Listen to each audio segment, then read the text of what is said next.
Assalamualaikum friends. Previous வீடியோவில் short kurti எப்படி cut பண்ணுறதுன்னு பார்த்தோம். இந்த வீடியோவில் எப்படி ஸ்டிச் பண்ணுறதுன்னு பார்க்க போகிறோம்.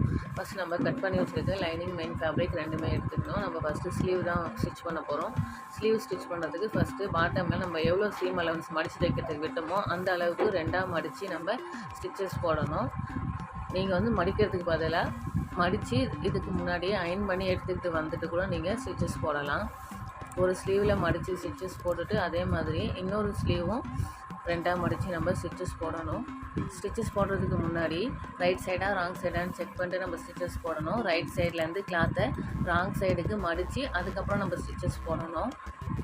ஸ்லீவ் ஸ்டிச் பண்ணி முடிச்சுட்டு நம்ம அதை தனியாக எடுத்து வச்சிடணும். நெக்ஸ்ட்டு பார்த்தீங்கன்னா குர்த்தியோட ஃப்ரண்ட் பார்ட் தான் நம்ம ஸ்டிச் பண்ண போகிறோம். ஃப்ரண்ட் பார்ட்டுக்கு ஃபஸ்ட்டு மெயின் ஃபேப்ரிக் எடுத்து நம்ம ஓப்பன் பண்ணி போட்டுட்டு அதை டாப் அண்டு பாட்டமில் சென்டராக மார்க் பண்ணி ஒரு வீக்கட் சின்னதாக ஒரு வீக்கட் போட்டுக்கணும். போட்டுட்டு நெக்ஸ்ட்டு நம்ம குர்த்தியோட லைனிங் எடுத்துக்கணும். கட் பண்ணி வச்சுருக்க லைனிங் பார்ட் எடுத்துக்கணும். எடுத்துகிட்டு இப்போ நம்ம நாச்சஸ் போட்டோம்ல அதுக்கு நேராக லைனிங்கில் சென்டரில் மார்க் இருக்கும். அந்த மார்க்கையும் நம்ம கட் பண்ணதையும் ஒன்றா வச்சுட்டு அதுக்கப்புறம் நெக்கை சுற்றி நம்ம பின் பண்ணணும். நெக்கில் பின் பண்ணிவிட்டு அதுக்கப்புறமா இப்போ நெக்கை சுற்றி 1/4 இன்ச்சுக்கு நம்ம ஸ்டிச்சஸ் போட்டுக்கிட்டே வரணும். ஸ்டிச்சஸ் போடும்போது வீ நெக்குன்றதுனால சென்டர் ஸ்டாப் பண்ணிவிட்டு நீடில் வெளியே எடுக்காமல் துணியை டேர்ன் பண்ணிவிட்டு அதுக்கப்புறம் திரும்பவும் நம்ம வீ நெக்கை 1/4 இன்ச்சுக்கு ஸ்டிச்சஸ் போட்டு நம்ம ஃபினிஷ் பண்ணணும். ஸ்டிச்சஸ் போட்டு முடிச்சுட்டு எக்ஸஸாக இருக்கிற கிளாத்தை நெக்கை சுற்றி நம்ம கட் பண்ணணும். கட் பண்ணும்போது அந்த சென்டரில் லைட்டாக ஒரு கட் கொடுக்கணும். அப்போ தான் நம்ம டேர்ன் பண்ணி ஸ்டிச்சஸ் போடும்போது நமக்கு அந்த இடத்துல சுருக்கம் இல்லாமல் வரும். கட் பண்ணி முடிச்சுட்டு குட்டி குட்டியாக நம்ம அந்த நெக்கை சுற்றி கட் பண்ணிக்கணும். ஸ்டிச்சஸில் படாமல் அந்த 1/4 இன்ச்சு விட்டு தைச்சோம்ல அந்த இடத்துல நம்ம கட் போட்டுக்கணும். கட் போட்டு முடிச்சுட்டு இப்போ நெக்ஸ்ட்டு பார்த்தீங்கன்னா லைனிங்கை தனியாக ஓப்பன் பண்ணிவிட்டு மெயின் ஃபேப்ரிக்கு லைனிங் இருக்குல்ல லைனிங்க்கு மேலே நம்ம படிமான தையல் போடணும்.